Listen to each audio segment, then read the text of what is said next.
Are you having an orgasmic day?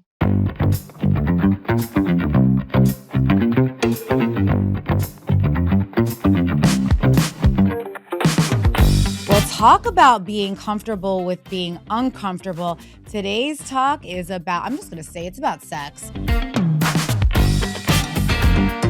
I teach sexual communication. I also teach statistics. Girl, I'm such a nerd. I would be a fool to think that my kids are not going to have sex. This is ridiculous. I'm polyamorous. I'm in a relationship with my partner in LA and my partner in London. Intercontinental lover. Fun fact about me is my family was in the porn industry. Welcome back to the BILFPod, where authenticity trumps authority. We'll talk about being comfortable with being uncomfortable. Today's talk is about, I'm just going to say it's about sex. We're going to talk not about sex like sex ed we learn in school, but we're going to talk about the raw, authentic, things that we never talk about. But I feel like, this day and age, we can kind of talk about it and it really doesn't matter. So I just want to welcome an author, TV personality, professor. This chick has everything under her belt, but most importantly is going to help us understand the S word, sex. Welcome to the show, Dr. Tara. Woo! I'm so excited to have you. Hello. Thank you so much for having me. Are you having an orgasmic day? I think I am.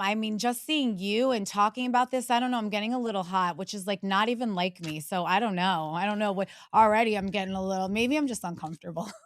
Oh my God. I always say, like, on days that I'm closing big deals, it's an orgasmic day. Or I'm going to start using that. Then I'll just get like more comfortable because I feel like I'm like super like outwardly sexual, but not like inwardly. If you get me alone, it's like, oh no. Not too Yeah, much. there's that saying, freaks in the street, shy in the sheets, That is me. versus Fun like fact. princess in the street, freaks in the sheet, which is totally me. Because people think I'm such a girl next door, but whenever you like look at my Instagram or talk to me, you just know I'm a freak. I love that for you. And I love that you just embrace it. Like I'm a freak and it is what it is. But I have to ask you, we have to talk about this. So I know you were in academia 5 years ago, academia, professor. How does one go from academia to where you're at now? Yeah, so I've been a professor for 15 years. I've been a professor at Cal State University for 10 years.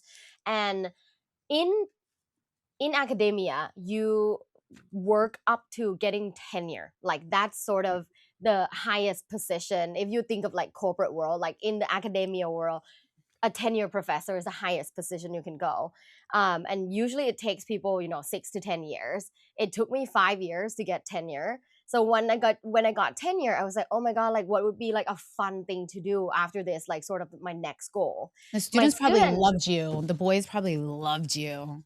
well, the girls as well, because I'm here like dishing out all the tea, like spilling the tea. So yeah, basically after 5 years, I earned tenure. My students were like, "Oh my God, you should have social media. You're so fun in class, and the world needs more sex education in general."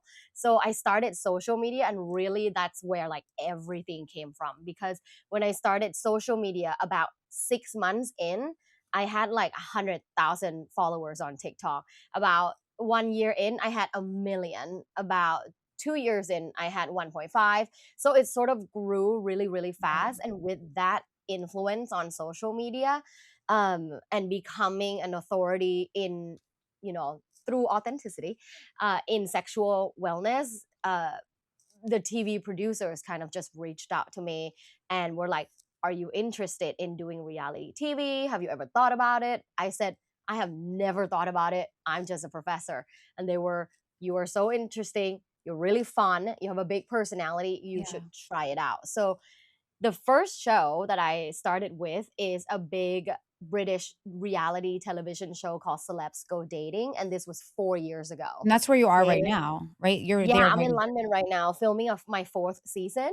But basically they were like, "Yeah, you do you want to try a screen test? If things don't align, it's fine. But if things work out, then this will be your first TV show." And the rest is history. So I'm finishing my fourth season of Celebs Go Dating. And then I have two more American shows, one on TLC, one on HBO that will be coming out this year as well. So in college, what was your class that you were teaching? So the class that I teach at Cal State University is called sexual communication. I Oh, actually teach two different classes. I teach sexual communication. I also teach statistics. So like sex and statistics. why am I not surprised? I know I why am I just not surprised by that? I can only Girl, That I'm is such a nerd. hilarious. That I'm is such a nerd. hilarious. I love looking at stats about human relationships, human Yeah. behavior, dating behavior, and like sexual behavior and sexual attitudes. It's super interesting. So, my field is social science, human sexuality. So, basically, like statistical research within human sexuality. I learned so much. Like, I conducted a large study based on 5,000 participants about what are the biggest predictors of long-term sexual satisfaction? Oh. Can you guess one of the predictors? I would say attraction. Yeah, attraction is definitely one of them. The biggest predictor is actually sexual communication. Ah, that makes sense. Yeah, communication in general.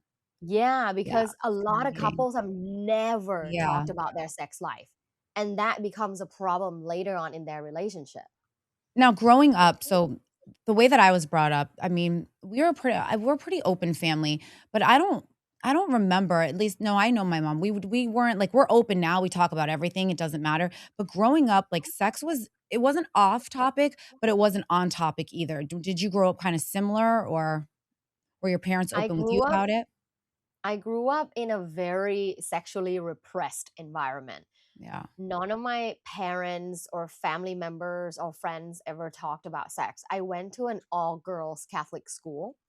So actually, for the first couple of years of my like adolescent years, I thought I was a lesbian because I was in an all girls school. Yeah. And that's what you did in an all girls school. You date other girls. Right. Um, and then yeah, and my family is very religious. They're Buddhist, they're very religious. They go to the temple a few times a week. Yeah. Growing up, they've never talked about sex. And if there's like a sex scene in a movie on TV, they will fast forward it. Oh my god. So what do they think about this? Now that I mean, you're out there, you talk about sex, you have no shame. So what do they think? Oh, it took them a few years to get used to it. I'm pretty sure my dad still tells his friends that I'm a social science professor, That's so funny. She's a which is doctor. She's a professor. Uh-huh. She is, yeah, yes. I mean, it's not a lie, but No, at the same time, I don't think he tells people like, "Oh, I teach about sex," or "I talk about sex online," or "I'm on TV talking about sex." It's still hard for them. But you know what?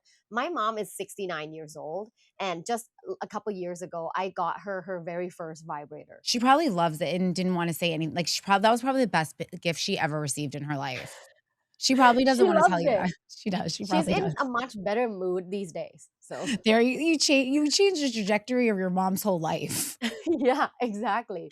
That is It great. Was there, like, a moment when you knew whether when you were going through school or whatever that you were like, "You know what? Like, this is what I wanna do. I really wanna talk about sex and the importance of it between relationships." Was there, like, a defining moment?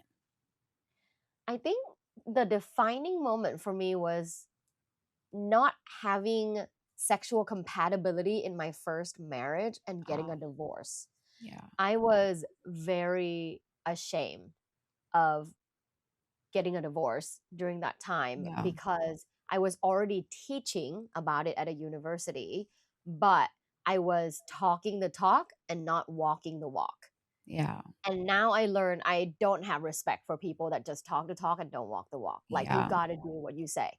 And at the time, like overcoming that big D, not the one that I like, the divorce, it was a very, very difficult and shameful time. I had to work on myself a lot to Yeah. overcome that moment. And it took a couple of years, but afterwards, I feel like a brand new person. I always tell people there is Tara before divorce and there is Tara after divorce. And Tara after divorce is upgraded. She is Tara 2.0.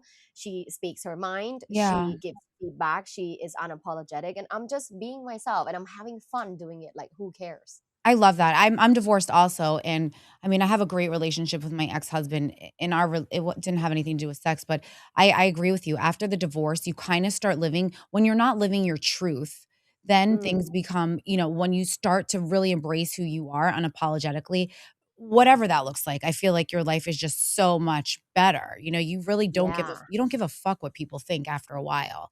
So I mean, look, sex is still even like I'm embarrassed to say sex. You can kind of tell still, as women, we think we're so progressive, but it's still like a weird, not weird. I don't want to say weird. It's not weird. It's still a taboo subject matter that yeah. people don't love talking about. So for you, I mean, and it's still controversial because there's a lot of controversy surrounding sex and when is the appropriate time. Like, do you talk like when is it appropriate? Do you get a lot of controversial comments and how do you deal with that? I get a lot of I'm sure. controversial comments, a lot of pushback, but also a lot of creepy DMs. It's Oh, I'm sort of sure. I'm sure some creepy people send you stuff. really creepy. It's sort of collateral of what I do, but it gives a sense of, people who are attractive and successful, like they don't do that. Mhm. Like the people in the DMs that are sending like really explicit sex stuff, like, I Oof. mean, and is this an explicit podcast? I can give you an You can say whatever example. you want, girl. Say I Okay. love it. Just keep it raw, authentic. Keep going. So we have things like, I'm gonna come inside you. Yeah, weird. Fucking shit. Like, I don't know you.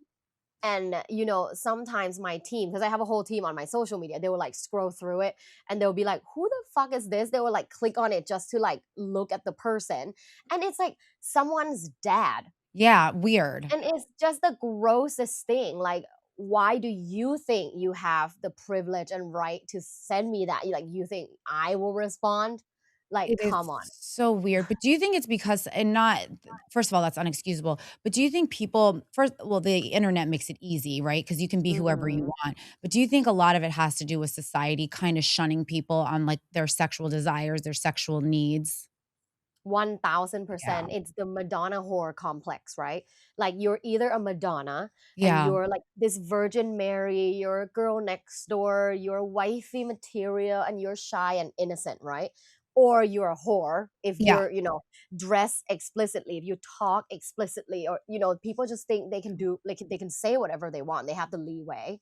It's that complex that's Yeah. so toxic in our society. It doesn't give women any like gray area. Yeah. Like you are multi-dimensional bad bitch. Like you can be, let's say you can be someone that prays every day but also masturbate every day but also closing deals every day, and a Right. great mom and a great wife. Like you can be all these things, but society as in general doesn't give room for women to be all these things. It's either Yeah. you're a good woman, or you're a bad woman. Yeah, and same with religion. I don't think religion helps either because Mm, I believe like masturbation in religion is also a sin, and people are scared to express even today as expressive as we are in 2026. People are still scared to come out and say, I like sex. I want to have sex with lots of men. And it's funny because I tell my daughter, I'm like, not I don't tell her to go sleep around, but I'm like, Lily, go figure out what you want. Not necessarily sleep with everybody, but how do you know what you want until you mm, get a taste of what's around you? It doesn't make you a whore. That makes you mhm. somebody that wants to explore and understand what you want, because otherwise you're gonna end up divorced. Mhm. You're such a sex positive mom, and that's amazing. Because in research we found that sex positive parents, meaning parents that are not shaming their kids for exploration, for their interest, for their curiosity, tend to raise children, or tend to raise young adults that make much better decisions I when mean, it look, comes to this is sex and dating. it's ridiculous to me. I have an 18-year-old and a 15-year-old, okay? First of all, they're both, whatever, they're doing their Oh thing. my god, you look And 28. How do I you have love an you. 18-year-old? I love you. You're my new best friend, but I have 2 kids, right? And I would be a fool to think that my kids are not gonna have sex. This is ridiculous. And the parents that think this, I don't care, this is controversial. Your kids are probably having sex if they're at that age Yeah, or exploring some method of sex. yeah. So why are we not talking about it more with kids? Why are we Yeah. making this like a taboo subject? So yes, we are very forward about it. We talk about it at the kitchen table. My kids are, and I have a girl and a boy. Both are not afraid to tell me maybe a little, they tell me a little too much sometimes, but I would rather them come to me, ask me, so at least we can properly educate and inform. So there is no, there's no shaming, and they're never going to be in a situation, especially my daughter, to where she feels like she has to succumb to anybody's needs or wants or desires that she's uncomfortable with. Just had to throw Hell that out there. yeah. I want to give you like a I, thousand snaps. it's That is important this day so and age. empowering. That is so empowering and so hopeful for me as an educator to hear, because in college, I always survey my students like, how many of you have sex positive parents? And I give them a description, right? Like, Yeah, your parents talk to you about sex, or your parents are available for you to come to them to talk about it. Like, you feel comfortable to talk to them about it. Almost all of them said, no, I don't feel comfortable talking to my parents about my sex and dating life. Like, that is to me insane. it's That crazy. is insane. Like, I would never want to be that kind of parent, because what Yeah, kind of parent are you that your kids can't come to you about the most intimate, one of the most I important agree. human things? I absolutely agree, and I never want, especially having a daughter. Look, again, like I didn't. It wasn't like I couldn't come to my mom. It's just not something we spoke about. And I remember growing up and finding myself in precarious situations because I didn't Mm, know enough, and I didn't mm, understand enough, and I wasn't comfortable enough. And the last thing I'd ever want for my daughter is to find herself in a position where she's uncomfortable, because I feel like sex. And Craig, mm. you're the expert. Sex is like your own personal relationship. It's like your relationship Yeah, with God. That's your personal, like yeah. whatever that is and entails, that doesn't make you any less of a person. Absolutely. Sex is one of the most intimate human experience you can ever have in this Yeah. lifetime. And it's why we're here, Yeah. right? I Like, people procreate for centuries, and it's why we're here. So when it's so shameful, it's really doing humanity in general a disservice. When yeah. it's more open-minded and we can talk about it, have a conversation, then people can explore more, they can have more pleasure, they Yeah. can have a more fulfilling life in general. And that fulfilling life is what I'm looking for. It's Yeah. what I want in Yeah. my life. I don't want a mediocre life. I want the most fulfilling, exciting, explorative life I can have. And that's why I love what I do. Do you think that sex is a huge part in a relationship? Yeah, I do. There is, okay, let me step back a bit. There are two different love styles, right? And it's based on the Greek words, storge, and Eros. Storge lovers are friendship based love, like Yeah. companionship, partnership, meaning it's the people that can function together well. They don't really care too much about passion and sexual intimacy. Yeah. They are companions, they're the best companions. And this is the Storge lovers. Some people just experience love that way, Right. they want friendship based love. Some people, majority of the people, are Eros lover, Eros. And Eros lover needs romantic attraction and Right. sexual attraction in their relationship. It's like one of the main driving mechanism in the relationship.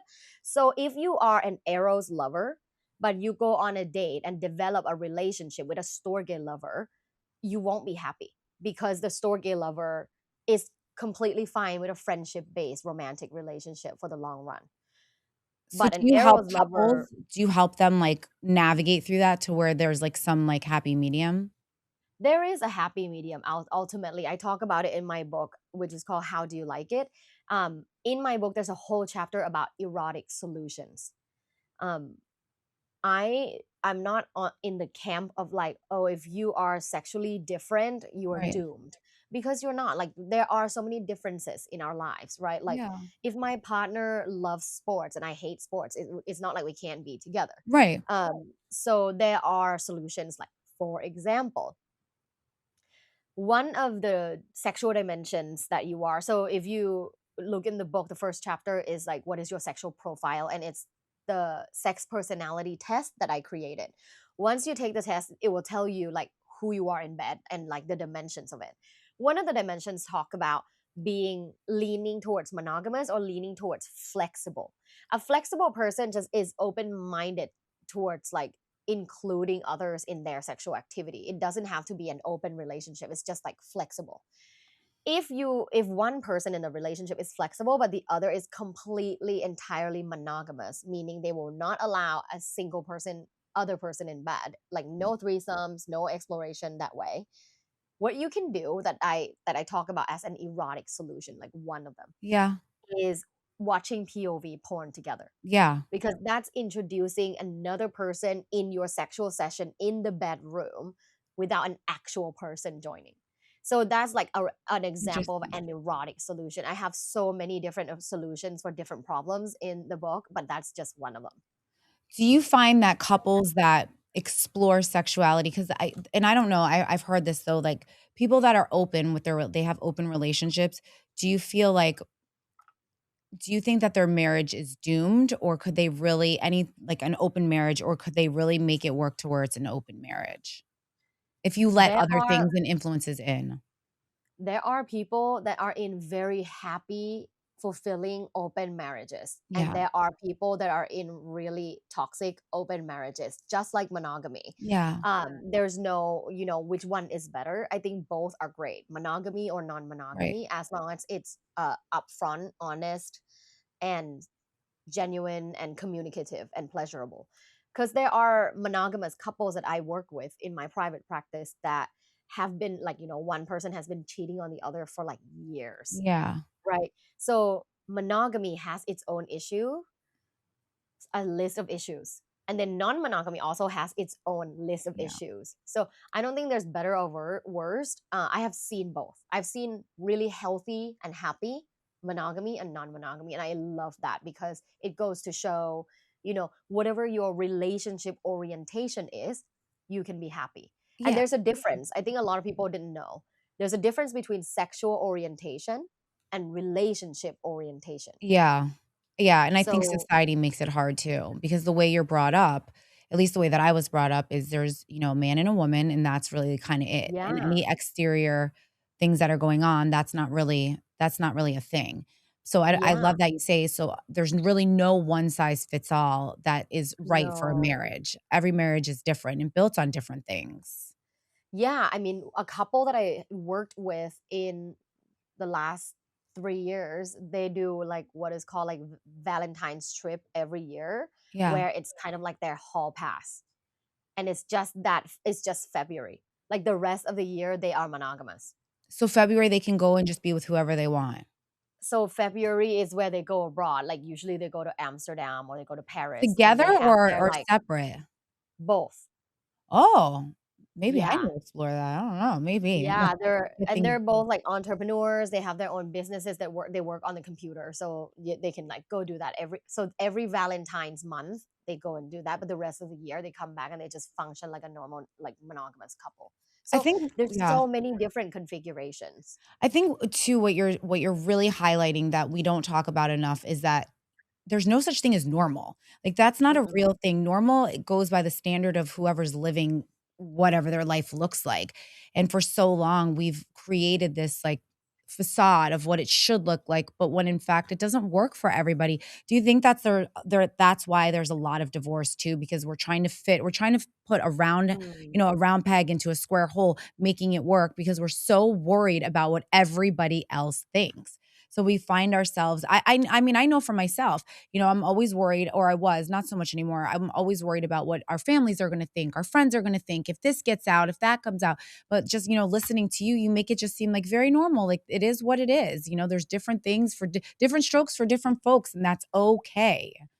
You are 1000% right, because it's the society that tells you here's a square, like put your peg in there, and you can be any shape, you can be a star and it Yes. wouldn't fit the square. Yeah. You can be a circle and it wouldn't fit the square, and you would just live in a mediocre situation forever because you don't fit the square.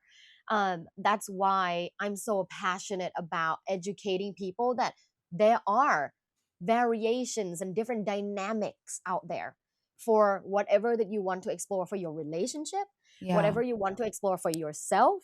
There's a long menu right? We live in a society where there's only like two options on the menu, when in fact the menu is long, it's a big Yes. menu, and Yeah. you can just pick whatever you want in this modern society.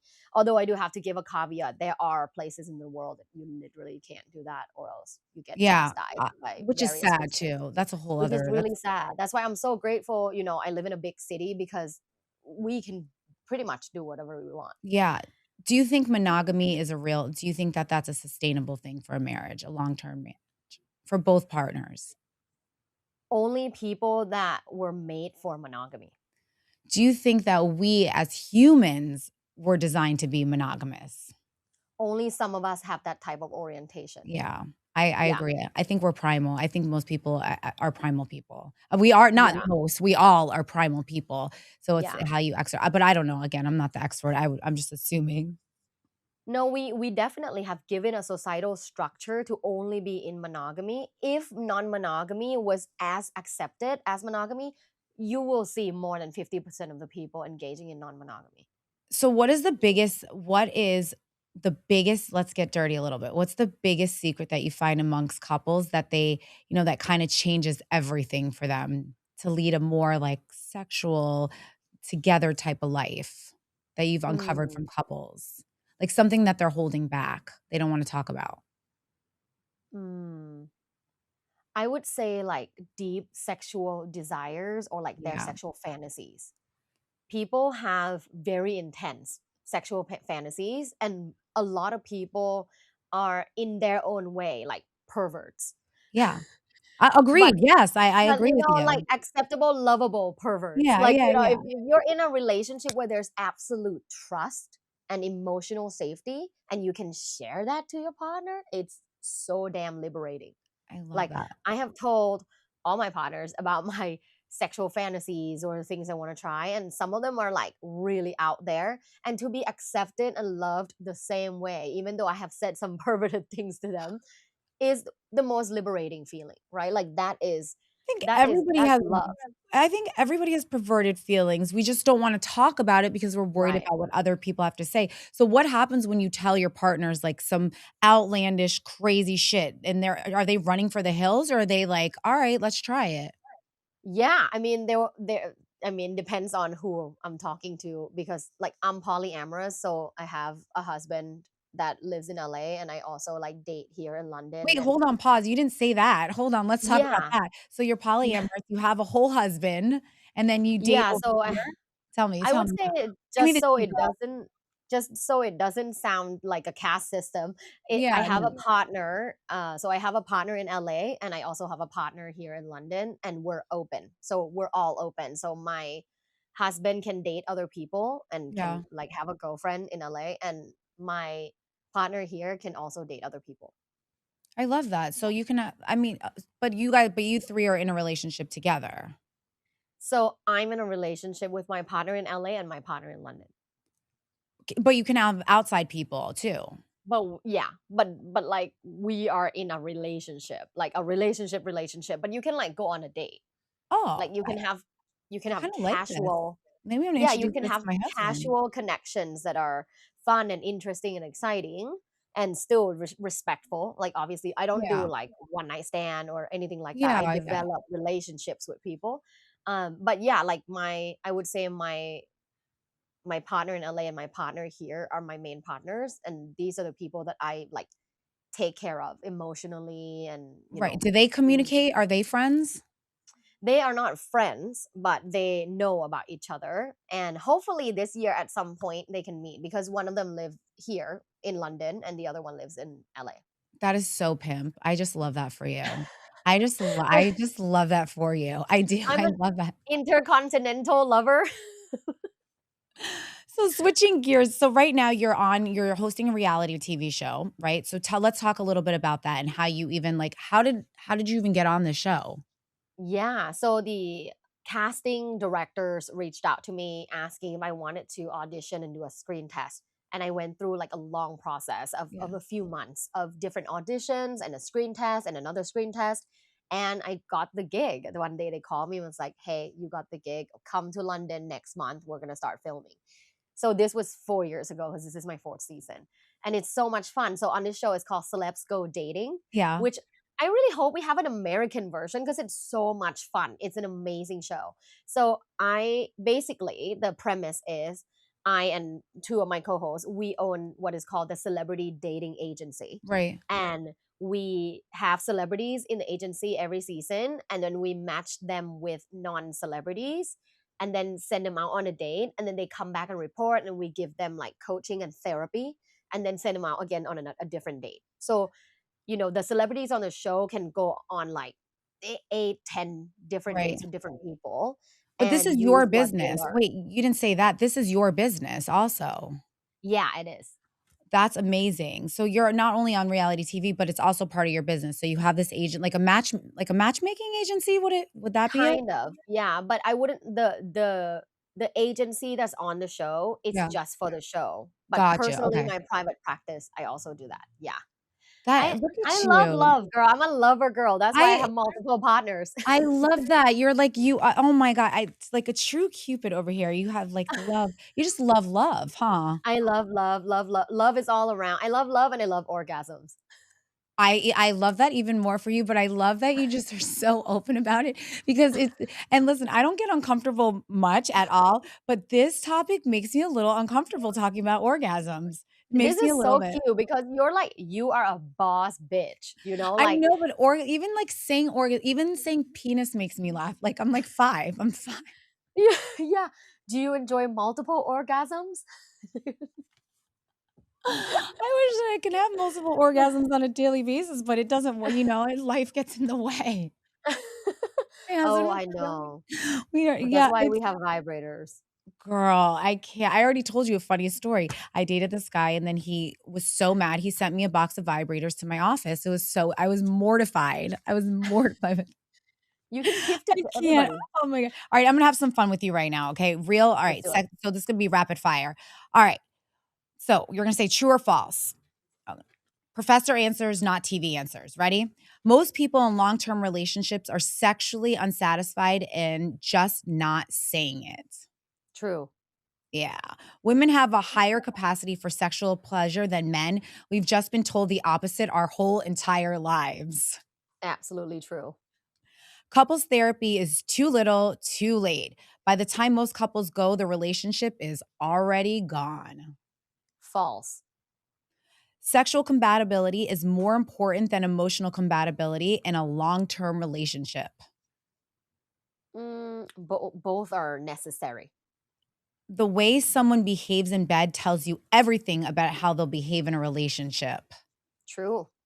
Yeah, I would say, yeah, like a lazy lover, then the way you do one thing in life is the way you do everything in life. Exactly. Although Samantha Jones isn't a real person, I love Samantha Jones from Sex and the City.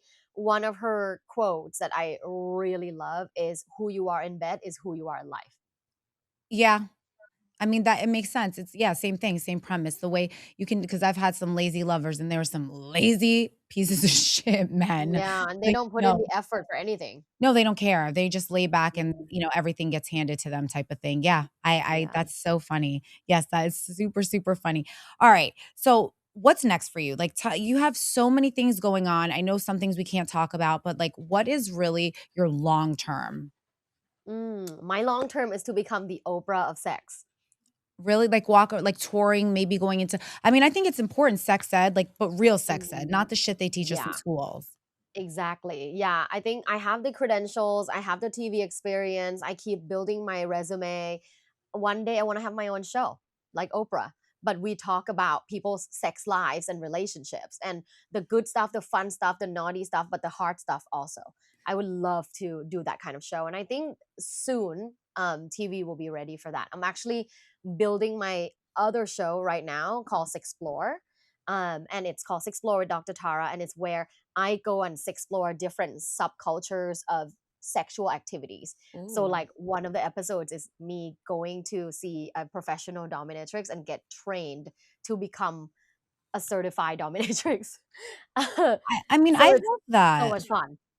I love what you're doing. I really do. You know, as taboo as it still is, I do think the importance of understanding sex and talking about sex is extremely important, especially for our youth and not Mm, being shamed. Because so many times people are shamed, and then what happens? What when you're not talking about it? Teen pregnancy happens. You know, then you also have women that are they're so insecure about who they are, their bodies, their sexual desires that you end up you know shaming you feel shamed about what you're doing mm, and really your voice, even though like we're laughing and we're talking tongue in cheek about some things, it's so important. I don't think people really understand the importance of sexuality, especially for women and what it's mm. like to be a woman talking about sex.